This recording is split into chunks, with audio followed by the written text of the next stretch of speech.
Commander Jake Harrison walked through the long halls of the Galactic Council building. His black boots made soft sounds on the smooth metal floor. The walls were made of some kind of blue crystal that seemed to glow with its own light. He had never seen anything like it on Earth.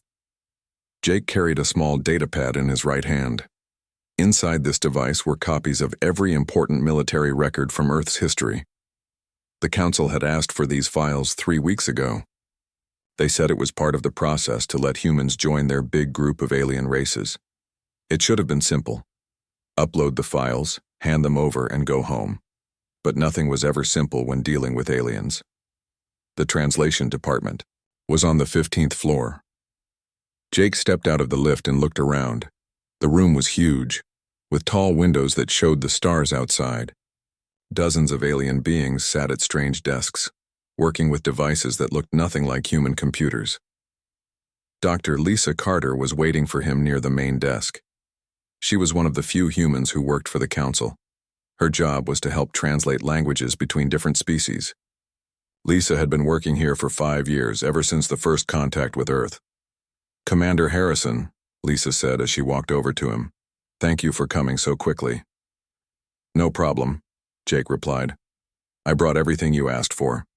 Military, records going back to ancient Rome, battle plans, strategy guides, training manuals. Everything is on this datapad." Lisa took the device from him and plugged it into a large machine. The machine was covered in lights and made soft humming sounds.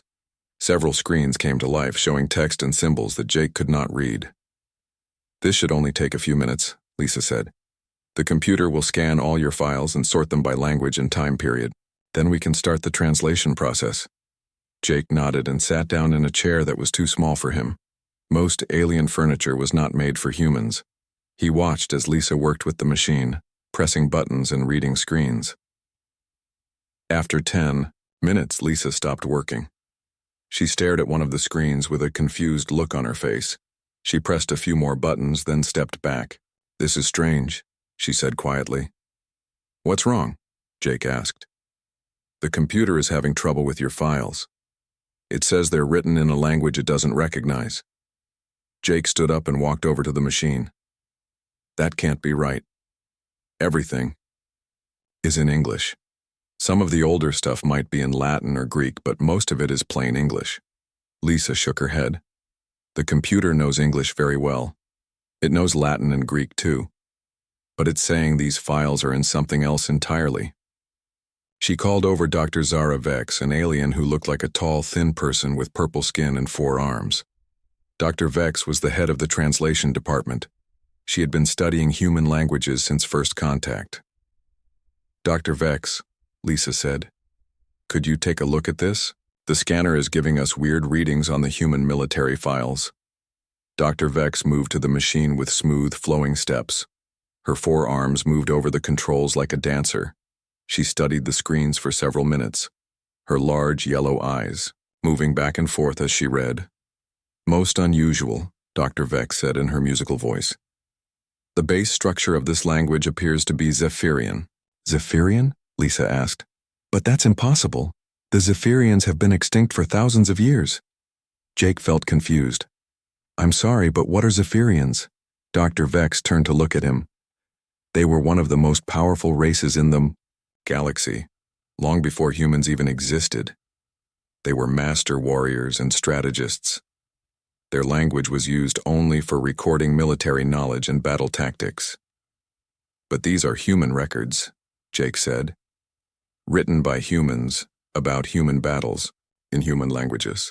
"I understand your confusion," Dr. Vex replied, "but our machines do not lie. According to the analysis, your military records are written in ancient Zephyrian script, not translated from English to Zephyrian, but originally composed in Zephyrian." Lisa ran her hands through her hair. "This doesn't make sense. How could human military records be written in a language that died out before Earth even had civilization?" Dr. Vex pressed more buttons on the machine. New images appeared on the screens. Jake could see what looked like battle maps and tactical diagrams. The symbols and writing looked nothing like anything he had ever seen. "Look at this," Dr. Vex said, pointing to one of the screens. This appears to be a record of the Battle of Gettysburg from your American Civil War, but it's written using Zephyrian tactical notation. The level of detail is extraordinary.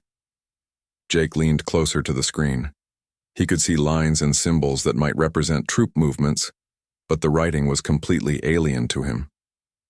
Are you saying that someone wrote about our Civil War in this Zephyrian language? Not just wrote about it, Dr. Vex said. These records show a level of tactical understanding that goes far beyond what human historians recorded. Someone was watching your battles and documenting them using the most advanced military language ever developed. Lisa sat down heavily in her chair. This is going to cause problems. The Council was expecting simple human military records. If they find out that Earth's war history is somehow connected to the Zephyrians, they're going to have questions we can't answer. What made the Zephyrians so special? Jake asked. Dr. Vex's expression became serious. They conquered half the known galaxy before they disappeared. Their military strategies were considered perfect. No one ever defeated them in battle. They just vanished one day, about 10,000 years ago. And now you're saying their language is somehow mixed up with human military records? Jake asked. More than mixed up, Dr. Vex replied. Your records are written entirely in their language. Every battle plan, every strategic analysis, every training manual, all of it is in ancient Zephyrian. Jake felt a chill run down his spine. But that's impossible. Humans have never had contact with Zephyrians. We didn't even know they existed until just now. That's what makes this so disturbing, Lisa said. Either someone has been changing your records without you knowing, or what? Jake asked. Dr. Vex finished the thought. Or humans have been in contact with Zephyrian knowledge for much longer than anyone realized. The room fell silent. The only sound was the soft humming of the translation machine. Jake stared at the screens full of alien symbols, trying to understand what this meant for humanity. What do we do now? He asked. Lisa stood up and walked to the window. She looked out at the stars for a long moment before turning back to them. We need to tell the Council, she said. This is too big to keep secret. They need to know that Earth's military history is written in the language of the galaxy's most feared ancient warriors. Will this hurt our chances of joining the Council? Jake asked. Dr. Vex made a sound that might have been laughter. Commander, I think your species' chances of joining the Council just became either much better or much worse. The problem is, we won't know which until we figure out how human warfare became connected to Zephyrian military science. Jake looked at the data pad that had started this whole mess. What should have been a simple file transfer had turned into a mystery that could change everything humans thought they knew about their own history. How long will it take to translate all the files? He asked. With standard methods, it would take months, Dr. Vex replied. But I know someone who might be able to help us. There's an old being in the Outer Rim who claims to have served the Zephyrians before they disappeared. If anyone can explain this mystery, it would be him. Lisa nodded. Then we better find him fast. The Council is expecting our report in 2 days. Ambassador Paul Rodriguez had been in many difficult meetings during his career, but this one felt different. He sat at the end of a long table made from some kind of white stone that seemed to float in the air. Around him sat members of the Council's historical research team, their faces showing concern and confusion.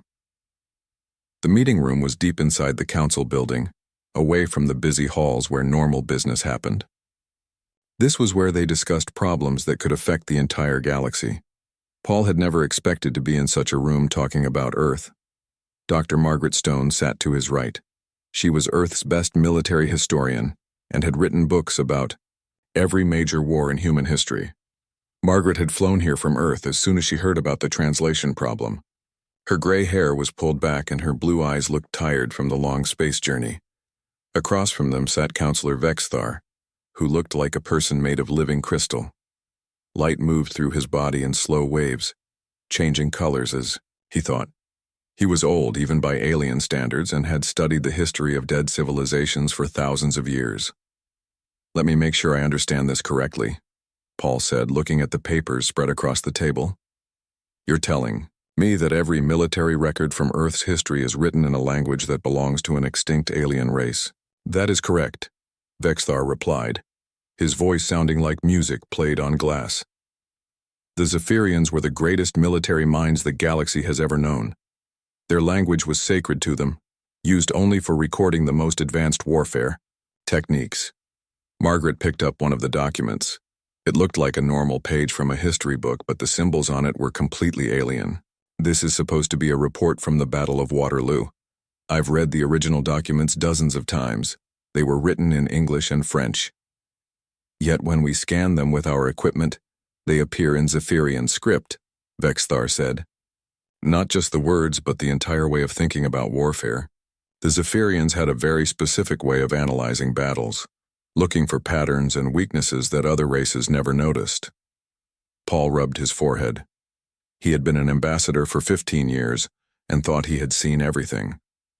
Are you saying someone translated our records into this Zephyrian language? No, Vexthar said, his crystal body glowing brighter. Translation would be simple to detect. These records were originally composed in Zephyrian. They show a level of tactical understanding that goes far beyond what humans recorded at the time. Margaret stood up and walked to a large screen on the wall. With a touch, it showed a three-dimensional image of a battlefield. Tiny figures moved across the landscape, showing troop positions and movements.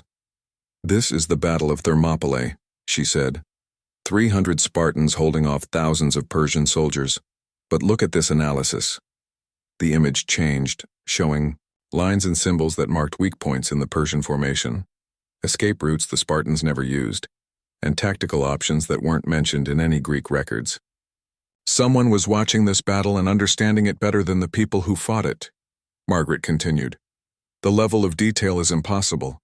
It's like having a military genius standing on the battlefield, taking notes. Vexthar moved closer to the screen. This is classic Zephyrian analysis. They had the ability to see patterns in warfare that no other race could match. But they disappeared over 10,000 years ago, long before your species developed writing. What were the Zephyrians like? Paul asked.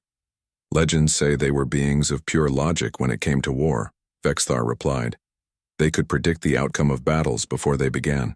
They conquered worlds not through superior numbers or weapons, but through perfect strategy. Margaret touched the screen again. Now it showed a different battle, this one from World War II. The image was of D-Day, the great invasion of Nazi-controlled Europe. Again, the analysis showed tactical insights that went far beyond what human commanders had recorded.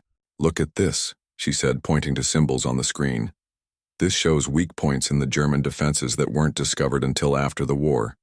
Someone knew exactly where the Allies should attack for maximum effect.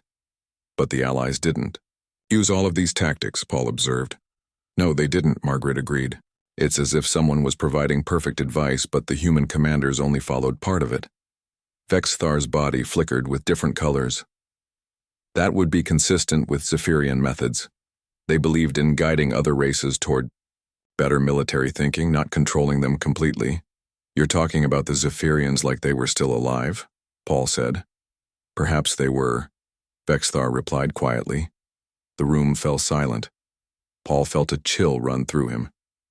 What do you mean? There are legends among the oldest races, Vexthar said. Stories that say the Zephyrians didn't die out. Some believe they evolved beyond physical form, becoming beings of pure consciousness. Margaret sat back down, looking pale. Are you suggesting that these extinct aliens have been watching human warfare for thousands of years?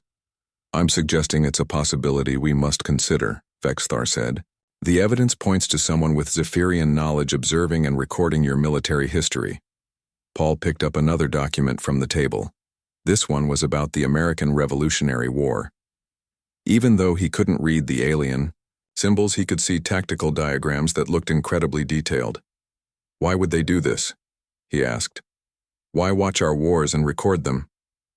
The Zephyrians were always looking for worthy successors, Vexthar explained.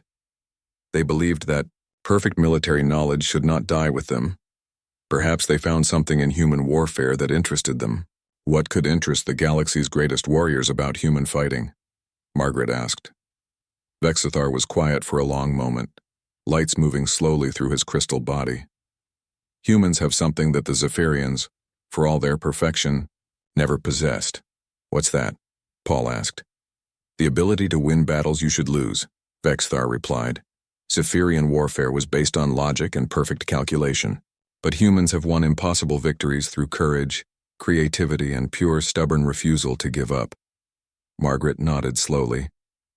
Like the Spartans at Thermopylae, they knew they would die, but they fought anyway. Or the Battle of Britain, Paul added. The Royal Air Force was outnumbered 3-1, but they never gave up. Exactly, Vexithar said. These are the kinds of victories that would fascinate beings who thought they understood everything about warfare. A new voice spoke from the doorway. Perhaps we can ask them directly. They turned to see Dr. Lisa Carter entering the room, followed by a very old alien that Paul had never seen before. The being was small and wrinkled, with large eyes and skin that looked like old leather. This is Elder Thakran, Lisa said. He claims to have served the Zephyrians before they disappeared. The old alien moved slowly to the table, his movements careful and deliberate. When he spoke, his voice was like whispers from a long ago time. I have been waiting for this day, Thakran said. The day when the humans would advance enough for the Council to notice the truth. What truth? Paul asked. Thakran looked at each of them with his ancient eyes. The truth about why the Zephyrians chose your species as their students. Students, Margaret repeated. Yes, Thakran said, settling into a chair that adjusted itself to fit his small frame. The Zephyrians have been watching humanity for thousands of your years, guiding your military development, waiting to see if you were worthy of their knowledge. Paul felt his world shifting around him. Are you saying that human military success has been influenced by these aliens? Not influenced, Thakran corrected. Enhanced. Humans provide the courage and creativity. The Zephyrians provide the tactical wisdom. Together, you have created something neither could achieve alone.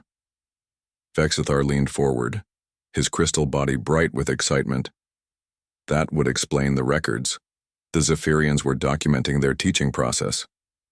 But why keep it secret? Margaret asked. Thakran smiled, showing teeth that looked like tiny pearls. Because the best students are those who think they are learning on their own.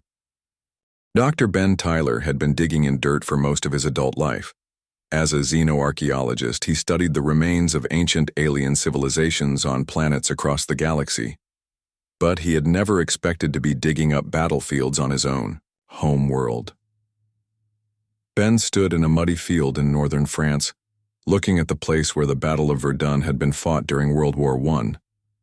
His team had set up their equipment around the old battlefield, using special scanners that could see deep into the ground.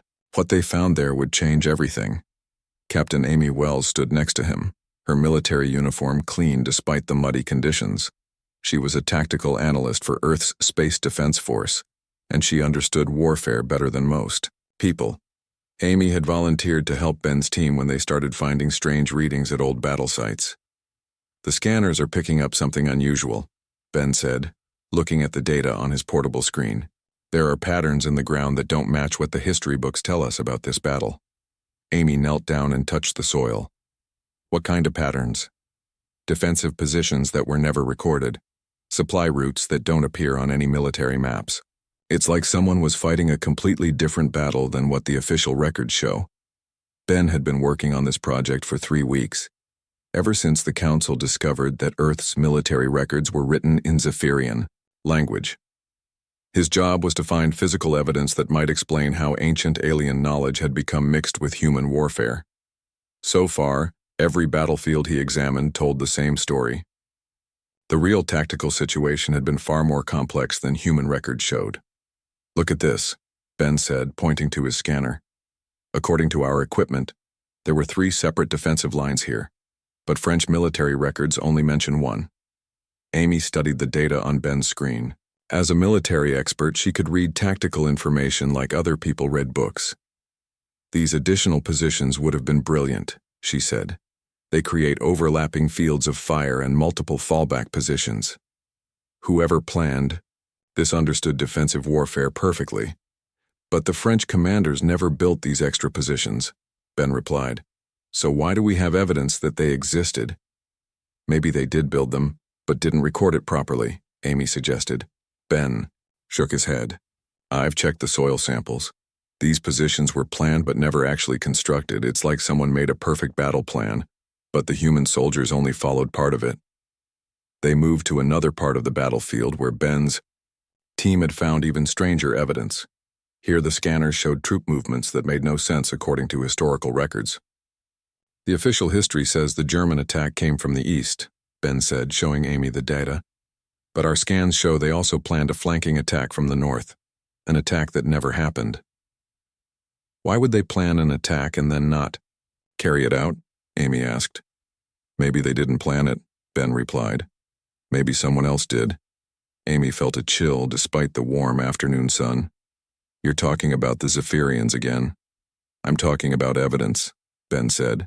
Evidence that someone with perfect tactical knowledge was observing these battles and creating better plans than the ones actually used. Ben's communication device beeped. He answered it and heard the voice of Dr. Lisa Carter calling from the year council station. Ben, we need you to run a special scan on your current location, Lisa said. We've developed a new way to detect Zephyrian energy signatures. The technology is experimental, but it might show us if there was any alien presence at your battlefield. Zephyrian energy signatures? Ben asked. I thought they were extinct. We're not so sure about that anymore, Lisa replied. Just run the scan and send us the data. Ben connected his scanner to the new program that Lisa had sent him. The device hummed and clicked as it worked, sending invisible beams deep into the Earth.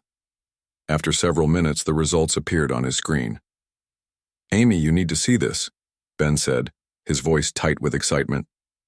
Amy looked at the scanner display. Instead of the normal soil analysis, the screen showed a three-dimensional map of the entire battlefield. But this map was different from anything in the history books. What am I looking at? Amy asked. A perfect battle plan, Ben replied. Watch this.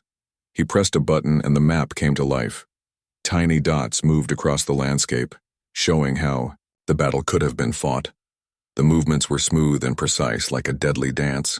This plan would have ended the battle in half the time with a quarter of the casualties, Amy said, studying the tactical display.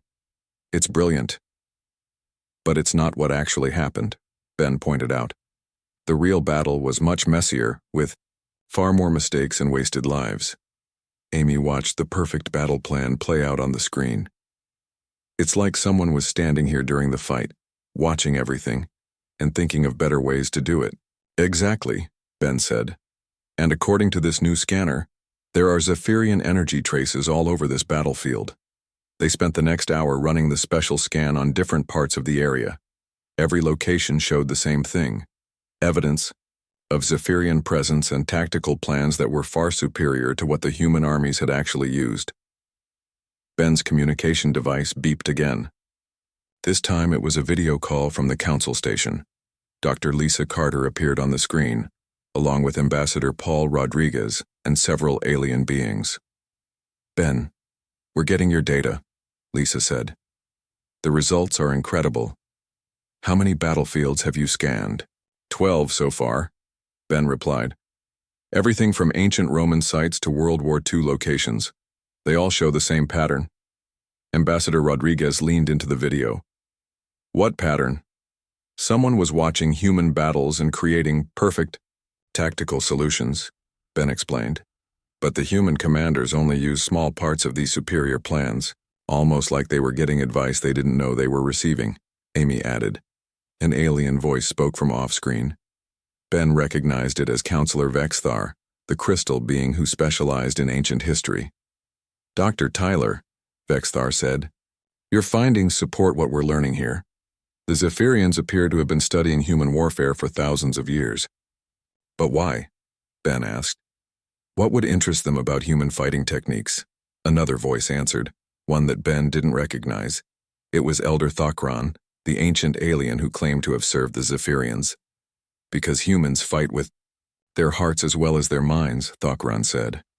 The Zephyrians were perfect tacticians, but they lacked the ability to inspire soldiers to fight beyond their limits. I don't understand, Amy said. Think about your greatest military victories, Thokran continued. The ones where humans won against impossible odds. The Spartans at Thermopylae, the British pilots in the Battle of Britain, the American colonists fighting the British Empire. Ben nodded. They were all situations where the humans should have lost. Exactly, Thokran said. Perfect tactics can only take you so far. Sometimes you need soldiers who will fight even when logic says they should surrender. So the Zephyrians were studying human courage? Amy asked. They were studying how to combine perfect tactics with imperfect but determined soldiers, Thokran replied. Your species provided something they could never achieve on their own. Ben looked around the battlefield with new understanding. They weren't just watching our battles, they were learning from them. Yes, Thokran said. And now they believe humans are ready for the next step. What next step? Ben asked. Before anyone could answer, Ben's scanner started beeping rapidly. New energy readings were appearing on his screen, much stronger than before. Lisa, are you seeing this? Ben asked, holding up his scanner. We see it, Lisa replied, her voice tense. Ben, you need to get out of there right now. Why? What's happening? Amy grabbed Ben's arm. Look at the sky. Ben looked up and saw something that made his blood run cold. A section of empty air above. The battlefield was beginning to shimmer, like heat waves rising from hot pavement. But it was a cool day, and the shimmering was forming into a definite shape. The Zephyrians, Thokran's voice whispered through the communicator. They're coming. The shimmer in the air above the battlefield grew larger and brighter. Dr. Ben Tyler and Captain Amy Wells stood frozen, watching as something impossible began to take shape. The empty space twisted and folded, like reality itself was being bent. Ben, get out of there now, Dr. Lisa Carter's voice shouted from the communicator. But Ben couldn't move. As a scientist, he had spent his whole life looking for proof of ancient alien civilizations. Now he was watching one appear right in front of him. The shimmering stopped. For a moment, nothing happened. Then the air split open like a door and something stepped through. It looked like a person made of pure light. The being was tall and thin, with features that seemed to shift and change as Ben watched. Sometimes it looked almost human, other times completely alien. The only constant was its eyes, which glowed with ancient wisdom. Do not be afraid, the being said, its voice speaking directly inside Ben's mind. We mean no harm. Amy had her hand on her weapon, but she didn't draw it. Her military training told her to be ready for anything, but something about the being made her feel calm rather than threatened. You're one of them, Ben said quietly. You're a Zephyrian. I am Zixoth, the being replied. I am what you might call a guardian. We have been watching your species for a very long time. The communicator crackled with voices from the council station. Ben could hear Ambassador Paul Rodriguez and Councillor Vexthar talking rapidly, but their words seemed distant and unimportant compared to what was happening here. Why now? Amy asked. Why reveal yourself now? Zixoth moved closer, his light form flickering like a candle flame. Because your species has reached a turning point. You are about to join the galactic community, and there are things you must know before that happens. Things about our military history? Ben asked. Things about your destiny, Zixoth corrected. The being raised one hand, and suddenly the entire battlefield around them changed. The muddy field disappeared, replaced by images that floated in the air like holograms. Ben saw ancient battles from human history, but not as they had been recorded in books. Behold the truth, Zixoth said. The first image showed a group of primitive humans fighting with stone weapons against a much larger tribe. But in this version, Ben could see ghostly figures standing among the human warriors, figures that looked like Zixoth. We have been with you since the beginning, Zixoth explained.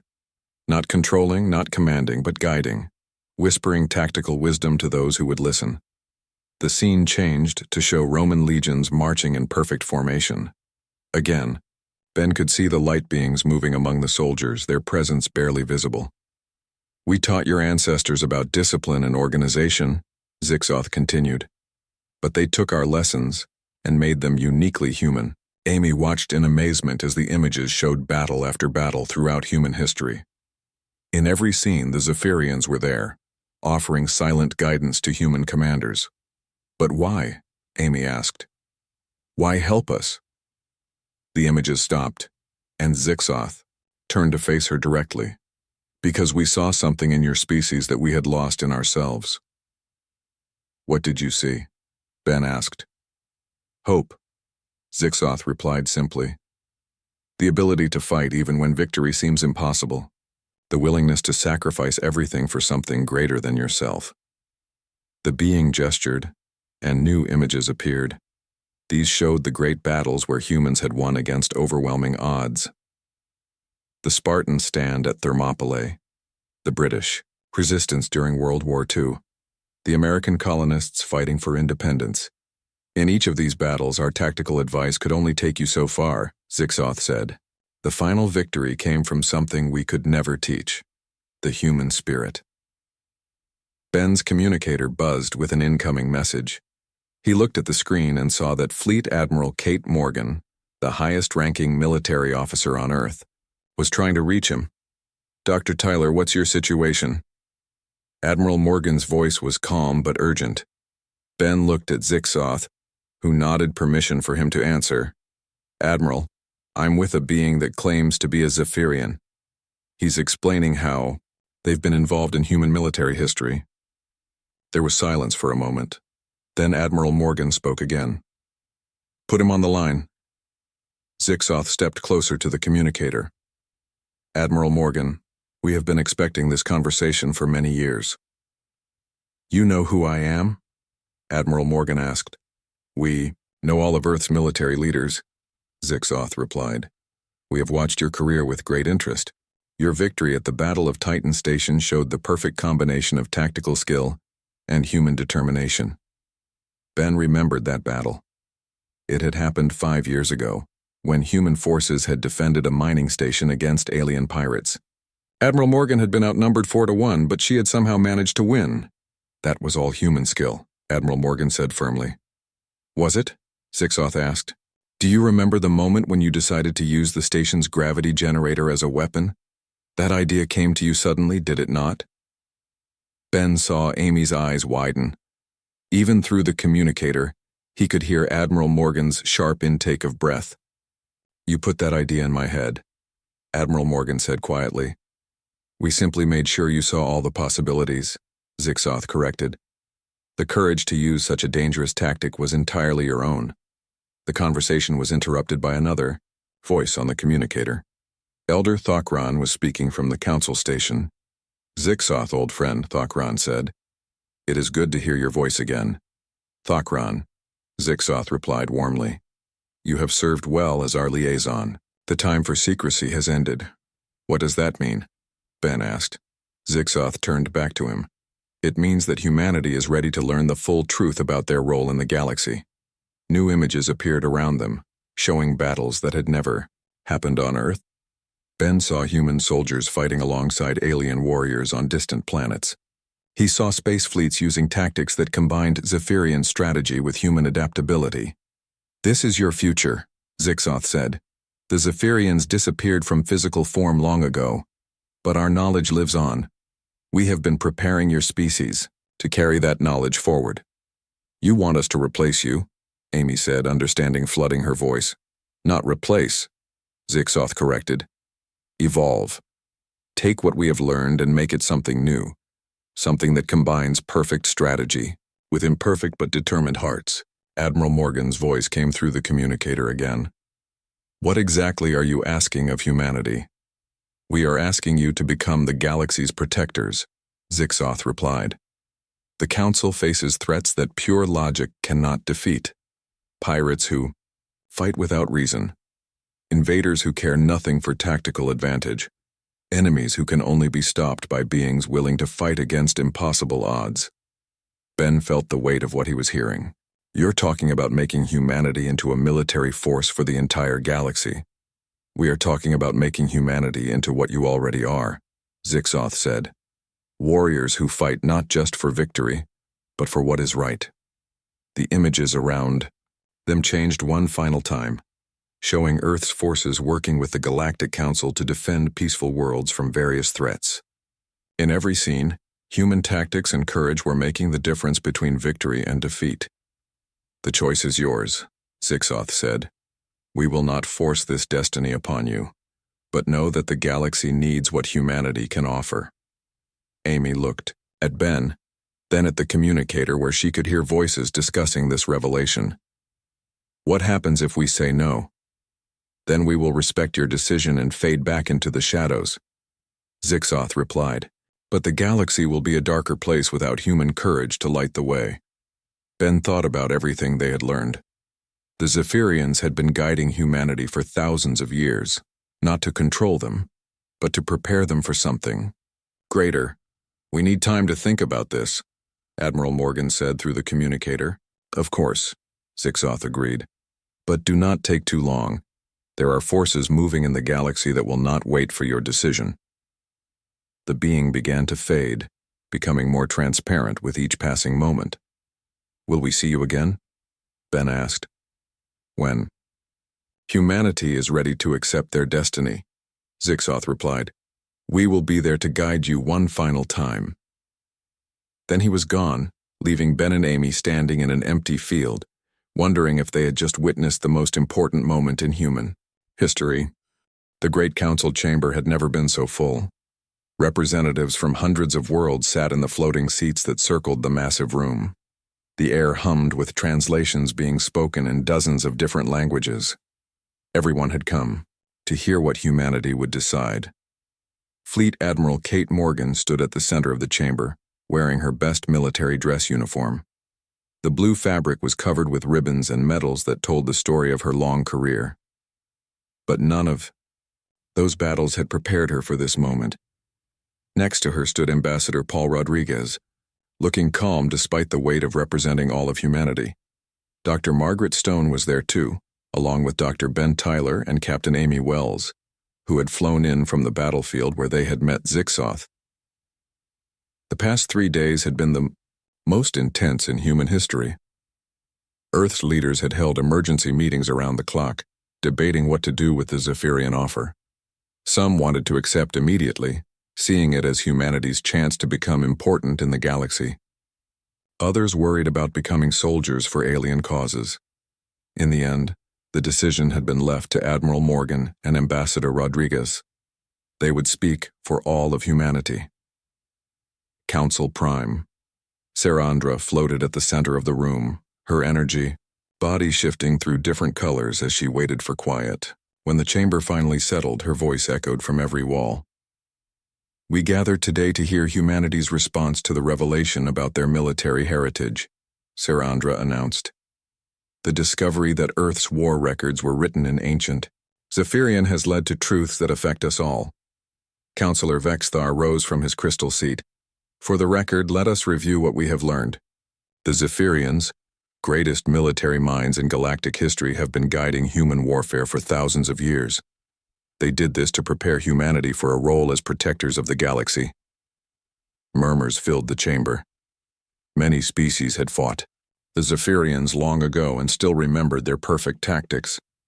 The idea that humans had inherited that knowledge was both exciting and frightening. Elder Thokran stood slowly, his ancient voice carrying clearly through the room. I have served as liaison between the Zephyrians and the Council for many centuries. I can confirm that everything revealed is true. The Zephyrians chose humanity because they saw qualities that no other species possessed. Admiral Morgan stepped forward. When she spoke, her voice was strong and clear. Members of the Council, 3 days ago we learned that our entire military history has been influenced by beings we thought were extinct. This news shocked us just as it shocked you. She paused, looking around the chamber at faces that ranged from curious to worried. Some of my people wanted to reject this heritage entirely. They felt that accepting Zephyrian guidance would mean our victories were not truly our own. Several council members nodded. It was a concern many species would share. But as we studied, The evidence, we realize something important, Admiral Morgan continued. The Zephyrians may have provided knowledge, but human courage provided the will to use it. She gestured to the large screens around the chamber, which began showing images from human military history. At Thermopylae, Zephyrian tactics may have shown the Spartans how to use the narrow pass, but Zephyrian logic would never have told 300 men to fight against 1,000,000. The images changed to show the Battle of Britain during World War II. Perfect strategy may have helped British pilots target enemy aircraft, but no amount of tactical knowledge can explain why young men kept flying when they knew each mission might be their last. Captain Amy Wells stepped forward. I was there when Zixoth showed us the truth. The Zephyrians didn't make us into warriors. They simply helped us become better at what we already were. Ambassador Rodriguez took his turn to speak. The question before us is not whether we should accept this heritage. The question is what we should do with it. The chamber grew quiet. This was the moment everyone had been waiting for. Humanity accepts the role of Galactic Protector, Rodriguez announced. Excited chatter broke out across the chamber, but Rodriguez raised his hand for silence. However, we accept it on our own terms. The chatter stopped. Sarandra's energy form flickered with interest. What terms? Admiral Morgan answered. We will not be the Council's military force. We will not take orders from politicians sitting safely on distant worlds. If humanity is to protect the galaxy, we will do it our way. Councillor Vexthar's crystal body glowed brighter. What does that mean? It means we protect those who cannot protect themselves, Admiral Morgan replied. We fight against those who prey on the weak. We stand up to bullies, whether they're pirates or conquerors or anyone else who thinks might makes right. Dr. Margaret Stone moved to stand with the others. Throughout human history, our greatest battles have been fought for freedom and justice, not conquest or profit. That will not change. And we will not fight alone, Captain Wells added. Any species that shares our values is welcome to stand with us. We believe courage is something that can be learned, not something only humans possess. Elder Thokran smiled, his ancient face creasing with approval. The Zephyrians chose well. You have taken their knowledge and made it something better. A new voice spoke from the center of the chamber. The air shimmered and Zixoth appeared, his light form visible to everyone present. We are pleased with your decision, the Zephyrian said. But you should know that accepting this role will not be easy. There are threats in the galaxy that will test everything you have learned. What kind of threats? Ambassador Rodriguez asked. The Devourers have awakened in the Outer Rim, Zixoth replied. They are beings of pure hunger who consume entire worlds. They cannot be reasoned with or defeated through normal warfare. A chill went through the chamber. Many species had heard legends of the Devourers, but most thought they were just stories. Traditional tactics will not work against them, Zixoth continued. They can only be stopped by forces willing to make impossible sacrifices for the greater good. Admiral Morgan nodded grimly. When do we start? Immediately, Zixoth said. But first you must choose which species will stand with you. The fight ahead will require more than human courage alone. Around the chamber, representatives began standing up. First, the warrior race of Kethlar, their insect-like forms clicking with determination. Then the peaceful Valdari, surprising everyone by volunteering their advanced technology. One by one, dozens of species pledged to join humanity's cause. It appears you will not lack for allies, Sarandra observed, her energy form glowing with satisfaction. Zixoth began to fade again, but before disappearing completely, he had one final message. Remember, the strength of the Zephyrians was in their perfection, but perfection can become weakness when faced with chaos. Your strength is in your imperfection, your ability to adapt and overcome. Do not lose that in pursuit of tactical perfection. We won't, Admiral Morgan promised. When Zixoth was gone, Sarandra addressed the chamber one final time. Then it is settled. Humanity and their allies will serve as the galaxy's shield against the darkness.